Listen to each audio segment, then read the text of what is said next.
Salut à tous, c'est Fabio. Aujourd'hui, nous sommes chez Michel Isoardi Morizot. Entretien choc à la main partout.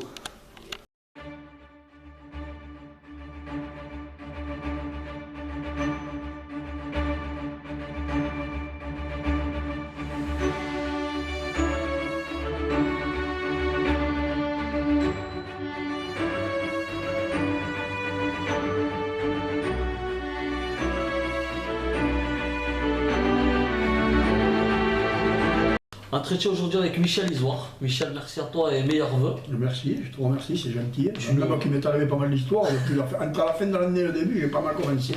C'est le premier entretien de cette année 2018, donc merci de nous recevoir chez toi. Et on va commencer par le commencement. Déjà, d'où te vient ce surnom tout simplement de Morizot? Morizot, c'est une farce de mon père, tu vois, parce que quand j'étais petit gamin, quoi, je marchais pas, quoi. Il y avait un grand-père qui habitait dans le quartier, qui était rouge de figure, tu vois, et râpelot. Et moi j'étais à peu près pareil. Alors pour faire habiter ma mère, on dirait le grand-père à Morizot. Tu vois. Et ma mère après, j'en foutais pas mal, elle rigolait, tu vois. Quand je faisais des conneries, elle me disait ah, ce Morizot de merde, ce Morizot de merde. Tu vois. Alors au début, je ne l'avais pas mis sur la nacelle, hein, tu vois. Au début, j'avais la nacelle, j'avais mis Niki, ou quand je suis revenu de l'armée, tu sais que tu baptises ton embarcation. Ah. Et quand j'ai changé de bateau, justement pour la Saint-Louis, pour faire l'embarquement, j'avais acheté un petit sapino un peu plus joli, un peu plus... j'avais refait moi-même. Hein. Et je l'ai appelé Morizot. Et depuis, parce qu'il m'appelait Michelou du canal. Oh Michelou, ici, on met un homme à la bleue, on met un homme à la rouge, tu vois. Et puis je suis devenu Morizot. Parce que limite maintenant, on ne sait même plus que tu t'appelles Michel, tout le monde t'appelle Morizot. J'ai perdu mon identité. C'est vrai, hein. Et le plus fort, c'est que je me suis fait engueuler. Pourquoi? Parce qu'il y avait une grand-mère, que son mari était blessé de guerre, il manquait une jambe, je le connaissais très bien d'ailleurs. Et il avait la Légion d'honneur. Et elle avait mis un article dans le journal, comme quoi, ouais, Morizot, le ramasseur de parois, ici la Valoreste, du canal, mon mari, la Légion d'honneur et tout, ici la Valoreste. Et sa petite fille, elle m'a téléphoné. Un jour, elle m'a dit, je voudrais quand même savoir, vous n'appelez pas comme ça, pour quelle raison ma grand-mère s'inquiète et tout. Et alors, je lui ai expliqué. Je lui ai dit, vous savez, je n'ai pas voulu me foutre de qui que ce soit. Je lui ai dit, ça s'est passé comme ça, comme ça, comme ça. J'ai dit, et je ne vous le salis pas votre nom, mais au contraire, hein, je lui ai dit, je le porte haut en couleur. Je lui ai dit, mais bon, je suis désolé pour votre grand-père, mais votre grand-mère, mais c'est comme ça. Voilà. Alors on s'est rencontrés réellement la première fois tous les deux à l'émission radio de Jacques Colicchio. Oui, je me rappelle. Et tu racontais que c'est à partir de l'âge de 13 ans. Non, plus, avant. Alors raconte-nous. J'avais 12 ans exactement, j'avais pris la barque de mon père, tu sais, il y avait la fête de la Pointe. Et je suis passé au bord du canal, et de l'autre côté du canal, et mon père ne le savait pas, tu vois, parce qu'il faisait la pétanque, tout ça. Et j'ai commencé à ramasser les pavois, tu vois, avec le premier d'ailleurs, le premier moteur qu'il y a eu dans le cadre, dans la Saint-Louis, c'est le sacrilège, c'est moi qui l'ai fait, parce que c'était tout à l'aviron. Hein. Et donc, je ramassais les pavois. Donc si je te coupe, c'est arrivé par hasard en quelque sorte. Par hasard, complètement par hasard. Et il y avait le père Seb qui était président de la Jeune Alliance à l'époque. Il était président de la Jeune Alliance. Et quand j'ai fini le tournoi, même je n'avais pas encore fini, il me disait, Jean, la semaine prochaine tu viens au quartier haut. Je ne savais pas où j'étais le quartier haut, hein, là j'étais sorti d'ici. Alors il me dit, alors j'ai dit, moi j'aimerais bien venir au quartier haut, j'ai dit, au tournoi, j'ai dit, mais mon père il ne voit jamais, hein. Déjà je l'ai morflé quand je ramené la barque, là, que je lui ai pris. Ton père, il me dit, je le connais, je m'en occupe. Ah ben, j'ai dit, ma foi. Alors, il est allé demander à mon père. Hein. Et mon père, il m'a dit, écoute, ben, tu veux t'amuser, amuse-toi. Pour ça, mon père était assez bien d'esprit, tu vois. Et il me dit, tu n'as qu'à passer derrière les hauteurs, tu vois, pour faire là. Et au début, je ramassais les pavois. Je ne faisais pas l'embarquement. C'est après que j'ai vu que c'était plus efficace de faire l'embarquement, 4 ou 5 ans après. C'est moi qui ai demandé, j'ai dit, les pavois, il y en a 4 à ramasser, toutes les choses, et les amener au bar. Tandis qu'à l'embarquement, il faut y être en permanence, et j'ai pris cette fonction. Alors en 61, j'ai fait la Jeune Alliance. En 62, j'ai refait la Jeune Alliance, et le père Paquito, le père d'Icrasto, Casimir, il s'appelait, il m'a dit, Jean, la semaine prochaine, tu viendras me servir aux pêcheurs. Parce qu'ils appelaient ça se servir. Tout s'est enchaîné en fait. Et après, ça s'est enchaîné. J'ai fait, en 62, en 1962, j'avais 13 ans, j'ai fait la Jeune Alliance, les pêcheurs et la Saint-Louis. J'étais le plus jeune dans le camp. Il y avait des enfants à boire, avec les ramasseurs de pavois et tout. Mais qui faisaient le travail dans le personnel des joutes, j'étais le plus jeune. Ensuite, tu as intégré le Pavois d'Or. Alors pourquoi le Pavois Bon, d'Or? j'ai intégré la Lance sportive. Ah d'accord, moi je croyais que tu as été Non, qu'uniquement au Pavois d'Or. Je suis allé à la Lance sportive parce qu'il y avait d'abord il y avait beaucoup de jeunes dans la pointe. Hein. Moi, tu sais, j'ai été versé parce que la jeune Lance, il faut savoir qu'elle rentrait des barques au chantier Rissiard d'ici. D'accord. Je les voyais amener. Un peu plus loin, derrière, il y avait le hangar du Pavois d'Or qui avait fait un tournage Giordano et qu'après, comme on ne pouvait pas payer, le Pavois d'Or, il a vendu les murs. Quoi. Il a voulu rentrer son pognon, c'est normal. Et de l'autre côté, en face à la Pagette, il y avait la Lance sportive. Donc j'étais au milieu des barques de ces trois sociétés. Et le père Sam voulait que j'aille à la jeune Lance. Mais moi, que je ne pouvais pas, parce qu'il y avait mon frère, il y avait Guimond, d'abord la Lance sportive, tu ne rentrais pas comme ça, il fallait deux parrains. Hein. Il y avait Guimond, mon parrain, et Jean Marciano, le patron de la barque. D'accord. Que j'avais servi après Di Castro, pour la Saint-Louis. Et donc il m'a demandé, un jour j'ai signé à l'Action sportive, en 66 ou 67, je ne me rappelle plus. J'ai signé à l'Action sportive. Je suis resté, bon, comme moi, j'aimais bien les choses claires. Tu vois, quand il y avait des réunions du comité, quoi, le directeur, alors si ça les arrangeait, parce que je m'occupais de remorquer les barques, d'aller faire tourner les moteurs, on va tout faire. Ça, on va tout faire. Quand ça les arrangeait, je faisais partie du bureau, pour ici dire, j'étais invité à la réunion, et quand ça les arrangeait pas, réunion du bureau, moi je ne savais pas j'y aller, on ne pas aujourd'hui. Donc j'imagine que c'est ce qui a précipité ton départ. Et puis il y a donc trois situations que j'ai défendues, mais pas pour moi. Tu vois, par exemple, le corps de Bernard, il avait gagné le tournoi de la Lance sportive, hein, il avait gagné pas mal de tournois de la Saint-Louis, et il ne voulait pas le faire ajouter à lourd, il voulait le faire ajouter à nuitée.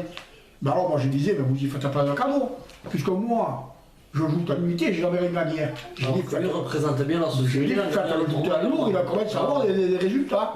Et ils n'ont pas voulu le faire ajouter. Alors une chose, deux choses, trois choses, hein, et un jour j'ai démissionné. Alors j'ai démissionné en 1973, hein. Et Taquino, Gilbert, qui était à la sportive, il m'a pris la démission, il m'a dit je ne veux pas que tu démissionnes, il m'a dit reste avec moi.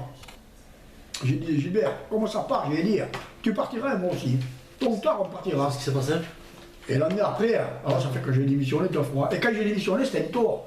Il m'a dit si j'avais été là, je t'aurais empêché de démissionner. Et j'ai dit je n'aurais pas arrêté d'écrire. J'ai dit, tu vois. Et là je suis allé au Pavois d'Or en 1974. Et pourquoi le Pavois d'Or? Parce qu'aussi là, il y avait Sabatier, il y avait beaucoup de jeunes de la pointe, il y avait beaucoup. Autant que j'étais au Cartillo, j'ai fait toute ma jeunesse au Cartillo, avec tous les jeunes du Cartillo et tout, autant que je n'ai pas voulu adhérer à la société, parce que je savais qu'à la société là-bas, il n'y a rien à faire. Il y a des gens qui font, c'est toujours pareil, hein, ils sont là pour parader, et puis ici là-bas le reste. La jeune Lance. La jeune Lance, comme aux autres. Hein. C'est pas spécial. Et comme moi j'étais pas dans la haut et tout, ici là-bas le reste, il fallait à la marine m'occuper du matériel, il fallait ici. Alors au Pavois d'Or, j'avais tout sur place. Ils mettaient les barques ici, je les arrangeais et tout, voilà, tu vois, ils faisaient comme donc commodité plus l'amitié avec les filles, ouais, puis j'assistais souvent, moi même quand j'étais pas dans aucune société, on réunit du Pavois d'Or. J'ai lu ce mana, au Luna Park, là-bas derrière l'ancien hôpital, et tout ça, j'étais tout le temps avec eux, tu vois, avec Robert Catanzano, les frères Catanzano, les frères Macon, tout ça. J'étais tout le temps avec eux. Est-ce que tu considères que la période de joute des années 60-70, c'est l'âge d'or des joutes, la plus belle période que les joutes aient pu connaître? Mais moi je pense que la meilleure, ça a été une grande période des joutes. Hein. Mais l'âge d'or des joutes, hein, au point de vue engagement loyaux, force et chose, c'est les années 80-90. C'est malheureux ce que je vais te dire, hein, mais quand je ne te parle pas de que d'une, hein, quand toutes ces écoles de joute sont venues, hein, ils acceptaient moins de prendre le bain, c'est devenu une compétition et c'est devenu une catastrophe. Parce que maintenant, ils ne regardent plus se faire mal, ils n'en ont rien à foutre, hein, il faut qu'on aille au bout. Et ça, je trouve que c'est déplorable. À ce sujet, avant de faire l'interview avec toi, j'ai un peu feuilleté les magazines sur internet également, et j'ai vu plusieurs phrases qui m'ont assez surpris. Tu disais carrément que les joutes actuelles te dégoûtaient. D'abord, je ne les comprends plus. Je ne les comprends plus et je ne veux même pas les voir. Je ne veux même pas les voir parce que ça tu ne te retrouves plus dans les joutes actuelles? Mais pas du tout. Pas du tout. Je fais le tour. Par rapport à quoi? Par rapport à l'ambiance qu'il y a. C'est nauséabond. Attends, tu t'embrasses sur le quai, hein, puis sur le plancher, tu te fais des sales coups, et c'est les jurés qui gèrent la crise. Et quand il y a quelque chose à avoir, on va s'en prendre au juré, mais on ne prend pas le plus gros. On prend le plus petit. Tu comprends? On ne sait jamais, tu comprends? Des fois qu'on rentrait les coups. Mais alors, enfin, il ne faut pas quand même exagérer. Hein. Moi, je trouve que ça, c'est lamentable. Et je trouve que la fédération des joutes, là, au lieu de faire comme il faut, de dire 1 à 3 tournois pour tel motif, moi, ça serait tel motif, telle position. Tu as arrêté le tournoi de joute, là, 5 tournois. Tu as insulté le jury, 2 tournois. Qui que ce soit. C'est pas normal que si c'est toi, on va t'en filer 2, et si c'est moi, on va en filer 4. Pourquoi? On a fait la même frappe. Ah, tu estimes qu'il y a du favoritisme? Il y a toujours les amis de mes amis. Hein, une fois, des Livrano, il a arrêté le tournoi de. Pourtant, des Livrano, c'était l'ami, hein, je te le dis. Hein. Il a arrêté le tournoi de l'avenir jusqu'à 7 ans, ça ne me rendait pas, j'étais à la nacelle. Et il a pris, je crois qu'il a pris 5 ans, je crois. 5 ans. J'ai dit, moi, tu en prenais 10 avec moi. Tu en prenais 10, parce qu'un tournoi, il y a des gens qui se font le cul pour l'organiser, qui se démènent de partout et tout. Hein, et toi, même que tu aies raison ou pas raison, lui, tu l'as topé carrément. Il a fallu qu'il arrête le tournoi. J'ai dit, je trouve que c'est pas normal. Au bout d'un moment, tu aurais dû descendre. Voilà. Son ami, comme il s'appelle, son ami Paul Di Stefano, il est passé président de la Liga, amnistie. C'est-à-dire qu'il a pris qu'un tournoi. Par contre, je lui ai dit, je t'aurais filé 10 ans, mais pour le Power d'or, tu n'aurais pas été suspendu, parce que c'est ta société, et ça va bien la même. Mais c'est ta société. Si tu avais été à la sportive, c'était pareil. Tu aurais fait le tournoi de ta société, mais tu n'aurais pas fait les autres. Non, pas là, c'est Louis. Alors il y en a beaucoup qui ne le savent pas ou ça a été oublié, mais tu as apporté pas mal de choses au joute, des nouveautés, pas mal de choses. Est-ce que tu peux nous en parler? C'est-à-dire que déjà, les grosses cordes, on ne peut pas voir. Avec Pierre Marquez, c'est vrai que c'était un type que pour les joutes, j'ai jamais connu mieux. J'ai jamais connu. Et même avec Maurice Armand, quand il fallait quelque chose, Pierre Marquez, il demande va voir Maurice, va voir Maurice Armand, et puis après Maurice Armand, quand il n'y a plus eu Marquez, j'ai pu vraiment faire des choses intéressantes. Les grosses cordes, on ne peut pas voir, avant il y avait des cordes de 8, tu vois, elles étaient comme le petit doigt. Et moi j'ai commencé à faire mettre du 12 et du 14, parce que ça roulait le long du muscle. Là. Et ça, j'ai fait mettre du 12 et du 14, maintenant je crois qu'il y a 17 ou 17, il se tient pas plus fort encore, c'est mieux. Par contre les 3 trous, pour régler du pavot, je crois que c'est Roger Pugliano. D'accord. Parce que je disais déjà, si la corde est grosse, quand le jouteur il le règle, il pourra mieux défaire le nœud et le refaire, pour régler son pavot, en perdant moins de temps. Parce que quand le 8 il était serré, quand le joueur est un peu lourd, il a filé 2 ou 3 pêches, adieu pour se desserrer le nœud, pour régler le pavot. Alors j'ai fait faire ça. Les planches antidérapants, c'est moi qui ai coulé la planche, le tapis roulant. Et la ville, on voulait même pas l'acheter. Et je me suis démerdé avec un collègue qui travaillait d'avoir une chute de tapis roulant, d'abeilles, qui jetaient là, tu vois, quand ils sont musées. Et je les ai coulés sur 2 planchers sans rien demander à personne, en pleine Saint-Louis. C'était à quelle période ça à peu près? Bon, il y avait Marchand qui était maire. Donc vous avez 80. J'avais commencé à faire les 2 planches de devant, la planche de devant et la planche de derrière. Tu vois, à droite, il y a des photos de 90, là, tu vois. Et quand j'ai vu, dans un temps, le jouteur, sur la planche était mouillé une fois, quand Robert Bansion il a été élu, pourtant on l'appelle le professeur, quand il a été élu avec Liberty, ils ont voulu faire quelque chose, c'était joli, tu vois. Ils ont peint les planchers. Je ne te dis pas les patinoires. Il y en a qui se sont même démolis. Moi je vous regardais, il dit, quand tu vois, il dit pour le Pavot d'or, ça ne se passera pas. Quand tu vois, il dit pour le Pavot d'or, ça ne se passera pas. Quand ils ont vu ça, ils ont poncé. Ils ont poncé, d'accord, mais le bois, même à nu et poncé, il était aussi lisse. Quand il est arrivé le Pavot d'or, bon, j'ai coulé le tapis roulant. Ça ne demandait à personne. Ça ne demandait à personne. Quand ils sont venus tous, ils n'ont pas. Parce qu'ils t'avaient demandé, on t'aurait dit, ouais, il faut essayer, il faut ici, la balle l'Ozère, toujours l'Ozère. Moi, je mets, on verra bien, et je veux dire, ils n'ont plus jamais bougé. Hein. Et là, je veux te dire quelque chose. Tu vois, là, c'est le Louis de cette année-là. Ils ont changé le tapis roulant du milieu. Parce que Bolto, il s'est fait faire mal. Tu sais pourquoi il s'est fait faire mal, Bolto, on va dans la cassette. Le jouteur qui prend, là, je ne me rappelle plus qui c'était, c'est pas. Benjamin Arnaud. Benjamin Arnaud. Il glisse sur la planche de derrière, sur la dernière planche. Il glisse, là, il se décroche, blam, il la prend dans la main. Et il y en a un autre qui part de la dague, là, il s'en va en glissant sur le côté. Je crois que c'est. Oh putain, j'ai perdu le nom. Je vais regarder les cassettes, tu sais, après je vais regarder les détails. Mais il y en a 2 qui sont tombés, entre autres. Alors qu'avec le bien, le tapis roulant, ils ne seraient pas tombés, moi je te le dis. Moi. Alors sans faire le prétentieux, tu as été baptisé, c'est pas toi qui a été baptisé comme ça, c'est tout le monde qui le dit, le roi de l'embarquement. Alors, qu'est-ce que tu considères, toi, que tu as de plus par rapport aux autres au niveau des qualités pour embarquer? Je vais te dire quelque chose. Tu prends une barre de moteur, tu la donnes à n'importe quel petit de la pointe, hein, il va te faire des manœuvres. Il le fera peut-être un peu moins bien que moi ou moi, hein, mais il va te faire des manœuvres. Et conduire un moteur, c'est de la rigolade. Par contre, suivre un tournoi de A à Z, hein, en appelant les jouteurs, en regardant le poids, en surveillant ici, en débarquant ici, là, tu vois, des fois tu débarques à Évangélisti, il te faut mettre deux, tu vois. Il te faut mettre deux. Alors tu le prends, tu en mets deux, des fois ça gueule, ici la balle reste, tu vois. Si tu débarques un type de 80 kg, des fois, tu vois, que tu en as un que c'est à lui de jouter, qu'il en fait 120. Tu dis, attends, tu monteras après. Ouais, mais c'est à moi. Non, ne bouge pas, reste là, toi monte, hein, tu vois. Et c'est ça. C'est l'expérience. C'est ça, c'est simplement l'observation. Pas l'expérience, l'observation. Tu l'avais dès le début, ça? Ouais, pratiquement, ouais, parce que jamais les barques, elles ont. Maintenant, je la perds un peu parce que c'est pas l'entraînement que j'avais. Hein, parce que quand même, j'ai quand même fait Agde plusieurs fois. Une fois, j'ai fait Metz. Hein. Ça c'est promo que c'est rare, parce que la jeune lance avait loué les barques à Metz, ils étaient pourris alors. Et ça, on m'avait fait prendre. Bon. J'ai fait Metz, hein, j'ai fait Frontignac, je l'ai fait au moins 30 fois. Et puis tous les tournois 7, je les ai fait 20 à 30, 35 fois et 40 fois. Hein. Pas d'abord, je l'ai fait 55 fois. Puis 64, je ne suis pas 55, mais 53. Et puis 64, je suis au pardon. De toutes ces années d'observation et de joute également, si tu devais citer un jouteur, celui que tu as trouvé le plus fort, c'est lequel pour toi? Bon, ça serait difficile. Pour moi, le meilleur jouteur que j'ai vu sur le plan GA lourd, c'est Claude Macias. Après, alors, tu avais Mimi Cassaldo, tu avais Pierre Maradé, tu avais Mimi Sabatier, bien sûr, mais moi je ne l'ai pas beaucoup vu, Mimi Sabatier, parce que j'ai commencé à 22 et j'ai arrêté à 24. J'ai vu, quand il arrive à la pointe, il y avait les trophées et tout, je ne l'ai pas trop vu lutter, tu vois. Mais Pierre Maradé, Cassaldo, tu avais quand même, qui avait encore, tu avais les Cataniano, qui étaient des bons jouteurs. Même fait, le meilleur de tous, moi, pour moi, c'était Claude Macias. D'accord. Ah ouais, Claude Macias, c'était impressionnant, Claude Macias. Et le Morizot jouteur? Et le Morizot jouteur, il était trop léger.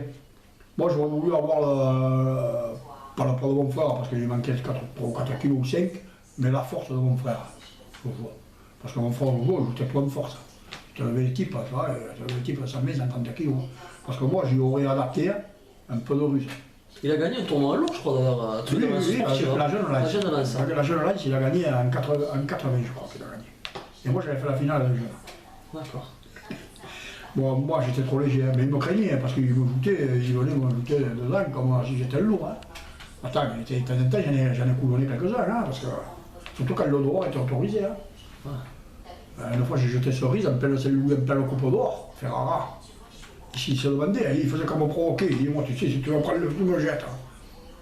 Ma foi, ça n'étonnera personne, mais si je te clave, je lui ai dit, parce que tu es en train de m'énerver, je lui ai dit, je t'avertis que je l'ai plein d'or en bas, mamie, et je l'ai fait rouler, et il est parti dans l'eau, tu as vu le public. Hein. Alors, je te jure, c'est mon meilleur souvenir. Hein. Le public, tout le monde s'est levé. Tu t'es fait acclamer? Ah ouais, acclamer, en pleine coupe d'or, en plein cadre. C'est beau. Tu comme ça, comme un gladiateur, du malheureux. Tu dis pas la fierté. C'est ton meilleur souvenir de jouteur? Ah ouais. De ton fait, on en parlait hors caméra avant l'entretien. Tu te consacres à présent que au tournoi du Pavois d'Or? Mais je crois que je vais l'arrêter. Pourquoi? Parce que les patrons de barque qui actuellement, ils suivent pas mon travail, et que j'y sois ou non, c'est exactement la même chose. Peut-être que je serai obligé de le continuer si Bouddha il est vraiment emmerdé et tout, mais ce sera crois-moi contre cœur. Parce que à ce point?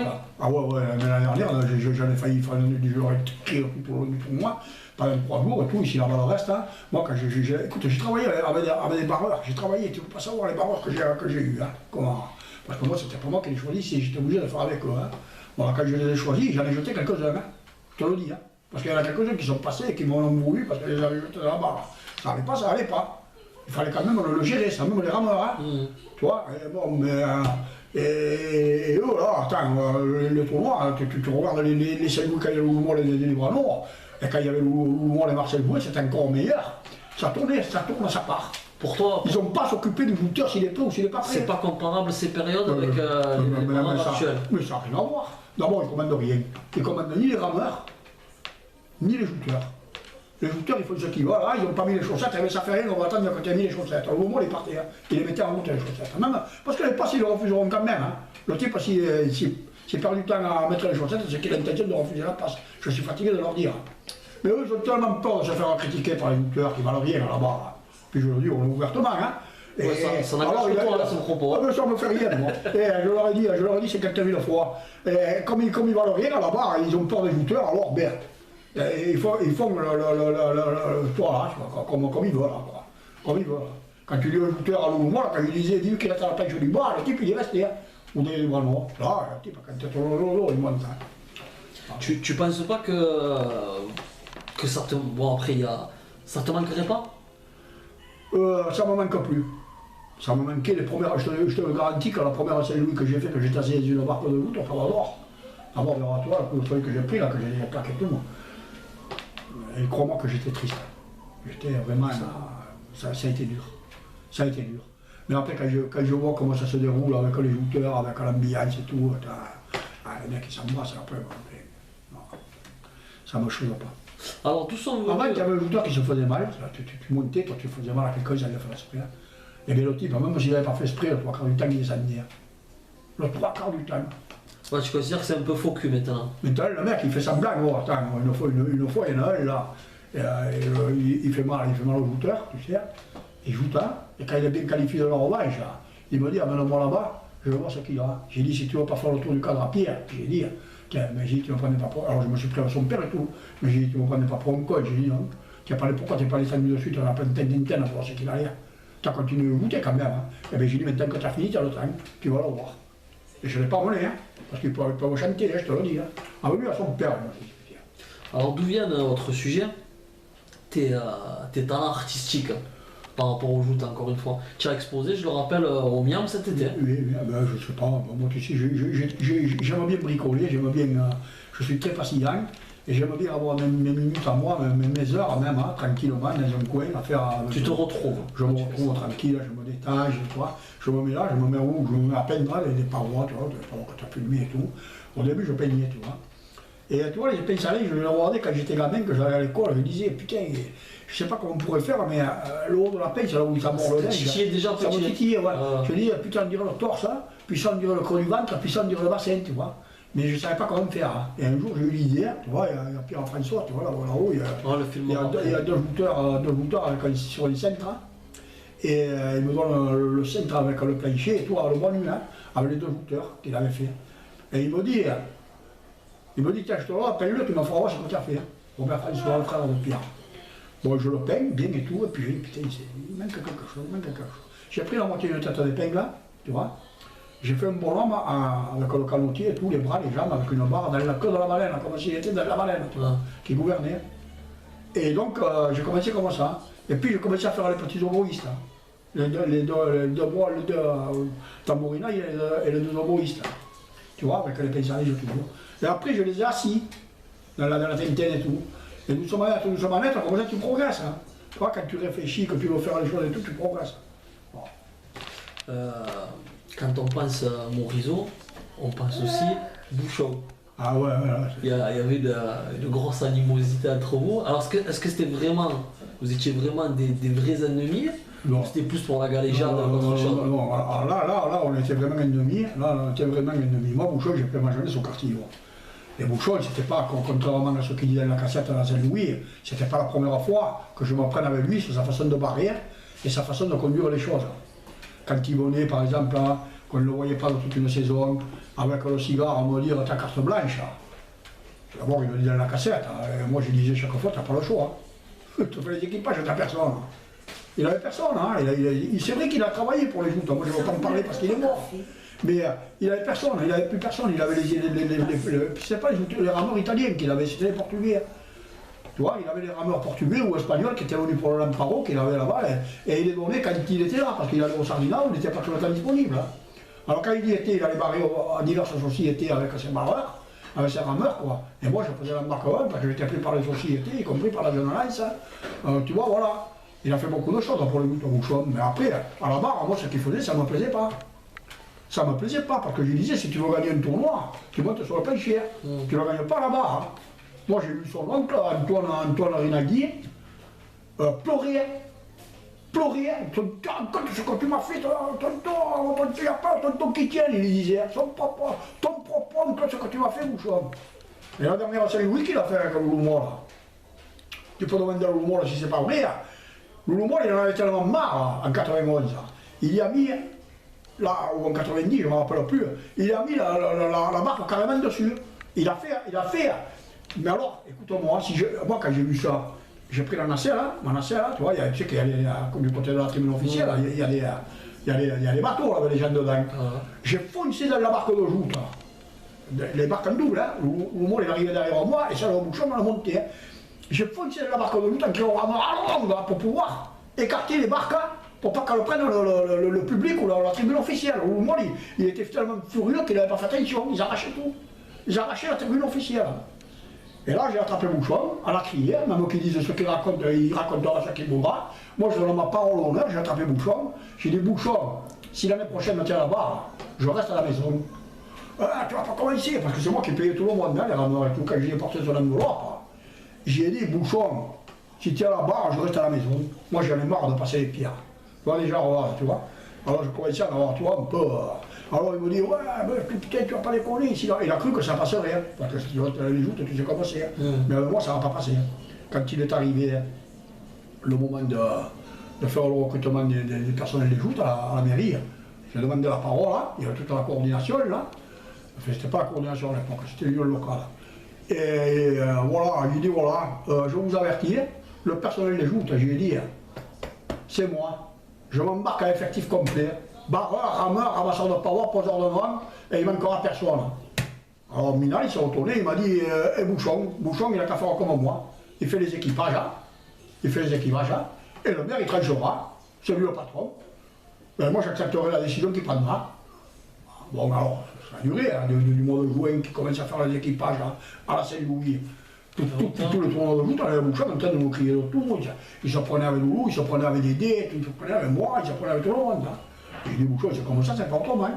Il devait croire qu'il me ferait flancher, j'ai tenu le coup.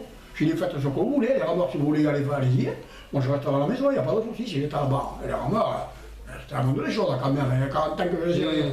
Bon, attends, ils m'ont soutenu, ils ont dit, attends. Et puis, j'ai dit, mais en plus, c'est pas pour moi que je le fais. Parce que Bouchon, quand il barrait, il avait tout le temps la barre en travers pour chicaner. Et nous, on était tout le temps en train de monter la barque à la rame. Et chaque fois, quand je t'arrête à la barque, tu comprends? Bon, alors après, j'ai dit, moi, bon, là, c'est parti à brille, quoi. C'est parti en brille, même, c'est dommage, parce que moi, j'ai tout le temps respecté. D'abord, pour avoir de la cassette, jamais une insulte, jamais une chose. Et lui, bon, c'était Bouchon. Après, il ne savait pas ouvrir la bouche, ça insultait quelqu'un. Bon, c'est comme ça. Ça a contribué, on peut dire, à vos deux légendes. Ça vous a rendu encore plus charismatique. Écoute-moi, je me suis fait opérer du doigt, là, à Montpellier. Là. Et le docteur, pourtant j'ai été étonné, parce que je ne sais pas s'il avait 30 ans, ce jeune. Il t'a parlé de ça? Il m'a parlé, il m'a dit, je vous veux un reportage sur vous, ici, là, je me le revoir.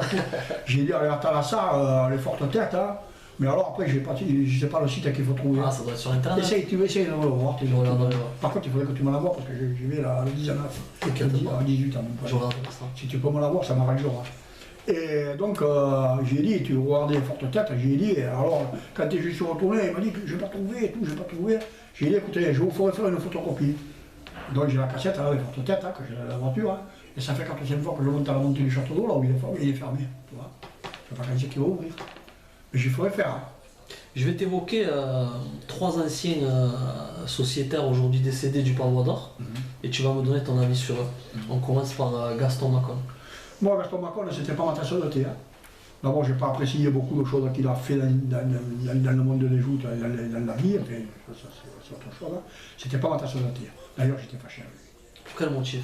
Je me suis fâché parce que 2-3 fois, il a voulu me faire passer un peu pour faire intéressant, quoi, tu vois. J'ai dit, Gaston, tu t'amuseras avec qui tu voudras, mais pas avec moi. La première fois que je me suis fâché avec lui, je me rappelle un peu pourquoi c'était autour de la nuit, là, tu sais, là. Il m'avait moyen promener carrément. J'ai dit, tu vas voir quand je t'adresserai la parole. Et après, les gens, parce que moi, je ne me discute pas, moi, quand les mecs, après, tu vois, il fait sa vie, j'ai fait la mienne. Hein. Les gens, quand Robert Catanzaro, tout ça, tu n'aurais pas, enfin, bref, j'ai reparlé. Et une fois, on voulait me présenter comme ça, il était avec Robert Mansillol, là, autour du Pavois d'Or.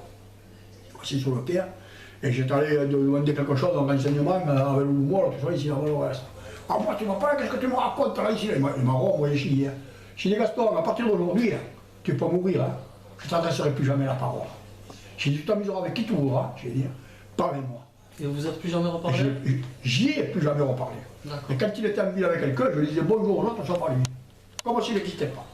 Et pourtant, par rapport au début de l'entretien qu'on a eu, c'est assez paradoxal, parce que, en quelque sorte, hein, ton plus grand moment de jouteur, tu l'as eu grâce à lui, puisque la Coupe d'Or, c'est lui qui l'a remis au bout du jour. Ah oui, mais attention, je vais te dire quelque chose. La question organique, moi je parle pas, tu me demandes un peu de personnel. On est bien d'accord. Personnel, hein. On est bien d'accord. Mais après, question organisateur, question, même quand il a été, au début qu'il était au président du comité des fêtes, il y avait Marchand.